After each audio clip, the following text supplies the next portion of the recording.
திருவள்ளுவர் தினத்தை முன்னிட்டு பாளையங்கோட்டையில் திருவள்ளுவர் சிலைக்கு பாளையங்கோட்டை எம்எல்ஏ அப்துல் வஹாப் மாலை அணிவித்து மரியாதை செலுத்தினார். பாளையங்கோட்டை தமிழ்ச்சங்கம் வளாகத்தில் உள்ள திருவள்ளுவர் சிலைக்கு பாளையங்கோட்டை எம்எல்ஏ அப்துல் வஹாப் மாலை அணிவித்து மரியாதை செலுத்தினார். நிகழ்வில் மேயர் ராமகிருஷ்ணன், பாளை மண்டல தலைவர் பிரான்சிஸ், தமிழ் பேராசிரியர் வளனரசு, கவுன்சிலர்கள் கந்தன், மன்சூர், அலி ஷேக் மன்சூர், பேச்சியம்மாள், இந்திராமணி, சுப்லட்சுமி குணா,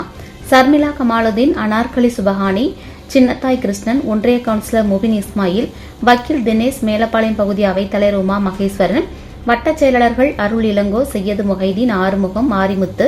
சுந்தரராஜன் என்ற அருள், மேகசெல்வம், முன்னாள் கவுன்சிலர்கள் பேபி கோபால், குமார், டாஸ்மாக் தொழிற்சங்கம் அரசன்ராஜ், பாடகர் அபு, வழக்கறிஞர் சுதர்சன், மாநகர பிரதிநிதிகள் சாமுவேல், ஜாமியா பீர் முகமது ஆசிக், வட்ட பிரதிநிதி மகேஷ், மானூர் கிழக்கு ஒன்றிய முன்னாள் செயலாளர் நடராஜன், முன்னாள் வட்டச் செயலாளர் ஜான் கண்ணடி, தச்சை பகுதி இளைஞரணி துணை அமைப்பாளர் மகேஷ் ஆதித்தன் உள்ளிட்ட திமுகவினர் கலந்து கொண்டனர்.